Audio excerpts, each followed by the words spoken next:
Good morning student. आज हम discuss करेंगे एक बहुत इंपॉर्टेंट टॉपिक जेनेटिक्स का। नाम है मेंडेलियन डिसऑर्डर्स। जैसा कि आपको नाम से ही पता चल रहा है, मेंडेलियन जो वर्ड है ये इंडिकेट करता है एक रिनाउंड साइंटिस्ट को, मेंडल्स को, जिसको फादर ऑफ जेनेटिक्स कहा गया। और जो दूसरा वर्ड है बेटा यहाँ पे डिसऑर्डर, ये बेसिकली वर्ड यूज किया जाता है बायोलॉजी में जब कभी भी कोई बीमारी जेनेटिक मेकअप की वजह से हो, मतलब कोई बीमारी जो माता पिता से डायरेक्टली बच्चे में आती है, उसके जेनेटिक मेकअप में, उसके डीएनए के अंदर जीन जो होती है उनमें अबनॉर्मलिटीज हो जाती है, उनमें समस्याएं हो जाती है, जिसकी वजह से जो बीमारी होती है उस बीमारी के लिए we have used the word disorders बेटा। तो बेसिकली मेंडल ने इन डिसऑर्डर्स को दो पार्ट में बाइफरगेट किया, डिवाइड किया।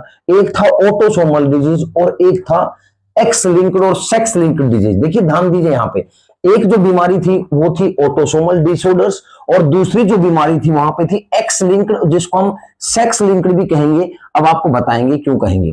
तो दो पार्ट में ये बीमारियों को बताया गया, एक ऑटोसोमल डिसऑर्डर्स और एक एक्स लिंक्ड डिसऑर्डर्स। जब हम ऑटोसोम्स की बात करते हैं तो आप सबको पता है कि जो ह्यूमन बींग्स होते हैं उनके अंदर 46 क्रोमोसोम होते हैं और 23 पेयर होते हैं, और 23 पेयर में 22 ऑटोसोम्स होते हैं, और जो एक बच गया बेटा वो सेक्स क्रोमोसोम होता है। तो यहाँ पे देखिए 44 जो क्रोमोसोम्स है ह्यूमन बींग्स में, ध्यान रखिए जो 44 क्रोमोसोम्स होते हैं वो ऑटोसोम्स होते हैं, और जो एक क्रोमोसोम होता है, चाहे इसको यहाँ पे एक्स एक्स या एक्स वाई, तो जो एक क्रोमोसोम बच गया ये क्या है, सेक्स क्रोमोसोम। तो यहाँ पे 44, 45 और 46, या फिर 44, 45 और 46, तो बेसिकली टोटल 46 क्रोमोसोम होते हैं। और जब ऑटोसोम्स की बात करते हैं तो दो तरह की जेनेटिक जो है रिलेटेड बीमारियां होती है, दो तरह की। एक होती है जो बीमारी ऑटोसोम्स, यानी इन 44 क्रोमोसोम में कोई एबनॉर्मलिटीज आएगी तो उसको ऑटोसोमल डिसऑर्डर कहा जाएगा।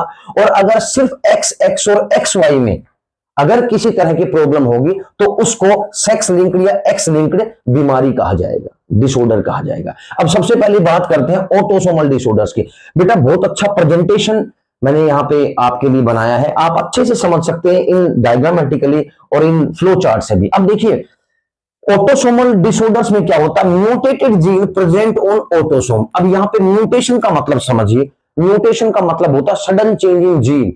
किसी भी जीन में अचानक से कोई परिवर्तन आ जाए। परिवर्तन का मतलब क्या होता है, परिवर्तन का मतलब होता है कोई भी जीन जो अपने जगह पे ना रहे, या फिर कभी आगे चली गई या पीछे चली गई, या वहां पे है ही नहीं जहां पे उसको होना चाहिए था, इस किसी भी तरह की प्रॉब्लम को हम म्यूटेटेड जीन कहते हैं। तो म्यूटेटेड जीन का मतलब आप मान के चलिए जो प्रॉब्लमेटिक जीन है उसी के लिए we have used that word mutated gene. तो यहाँ पे ऑटोसोम्स में सबसे पहले mutated gene present on autosomes, मतलब जो जीन प्रॉब्लम करेगी, जो जीन बीमारी करेगी, वो हमेशा प्रेजेंट होगी सिर्फ और सिर्फ इन 44 क्रोमोसोम में। बस इन 44 क्रोमोसोम में कभी भी समस्या होगी तो उसको कहा जाएगा ऑटोसोमल डिसऑर्डर। अभी तीन तरह की प्रॉब्लम हो सकती है।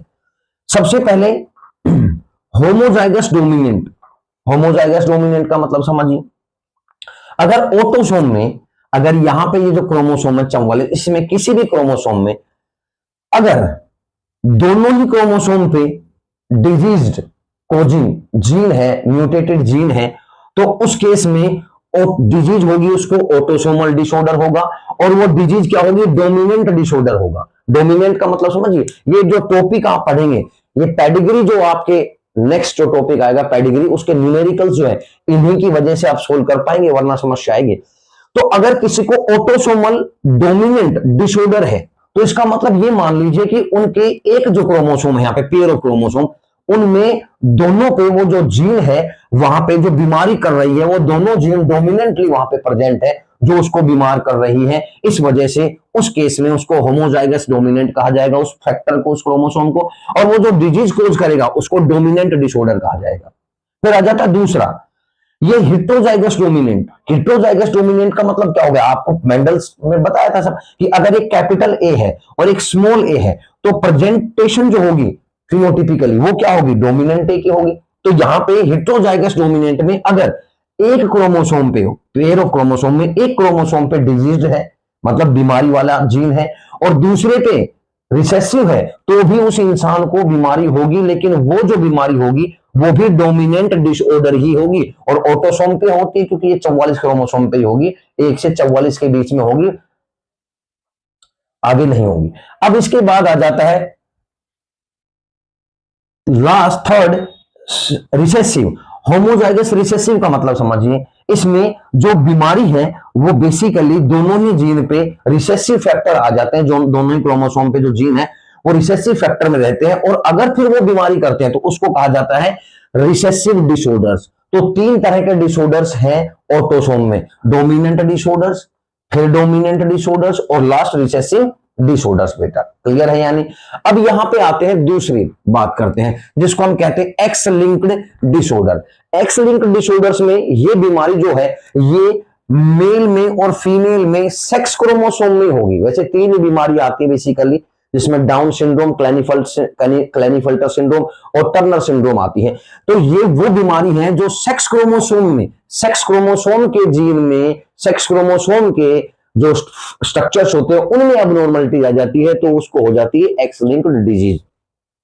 अब यहां पे म्यूटेटेड जीन प्रेजेंट हो एक्स क्रोमोसोम पे प्रेजेंट होती है, यानी एक्स क्रोमोसोम मतलब सेक्स क्रोमोसोम, क्योंकि एक्स एक्स फीमेल में और एक्स वाई मेल में, तो एक्स कॉमन है जो मेल में भी होगा फीमेल में भी होगा। तो अगर सेक्स क्रोमोसोम पे कोई बीमारी आएगी तो उसको एक्स को टारगेट करना पड़ेगा, तभी वो बीमारी फाइनल होगी। अब यहां पे आ जाइए, यहां पे 4 पॉसिबिलिटीज बनती है बीमारी की। सबसे पहली है बेटा, अगर किसी भी क्रोमोसोम पे अगर दोनों पे क्या है जीन है और दोनों पे ही प्रेजेंट है वो जीन जो डिजीज कोजिंग है, तो उसको बीमारी होगी। कहने का मतलब क्या है, अगर मान लीजिए मैं बात करता हूं एक्स एक्स फीमेल में, तो अगर कोई एक्स लिंक्ड बीमारी होगी, डिजीज होगी, तो अगर एक एक्स पे है वो बीमारी और अगर दूसरे एक्स पे भी है वो प्रॉब्लम, तो अगर दोनों एक्स पे वो प्रॉब्लम है तो ही वो प्रॉब्लम होगी, तो ही वो बीमारी होगी, दैट इज डिजीज्ड। अब दूसरी बात आती है कि 2 क्रोमोसोम है, एक पे डिजीज है और दूसरे पे नहीं है, तो उस कंडीशन में उसको बीमारी नहीं होगी, कैरियर होगा।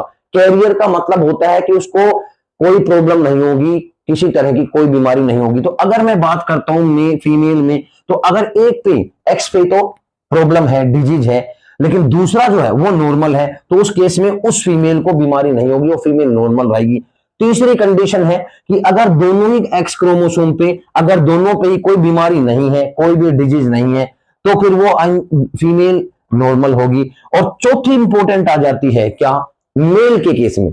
मेल के केस में क्योंकि मेल में एक ही एक्स क्रोमोसोम है, दूसरा तो वाई है, तो मेल में अगर एक एक्स पे भी अगर डिजीज हो गई और वाई नॉर्मल भी रहा, तो लड़का जो 100% क्या हो जाएगा, डिजीज हो जाएगी उसको। क्लियर है? यानी वो बच्चा जो है वो उसको बीमारी 100% होगी।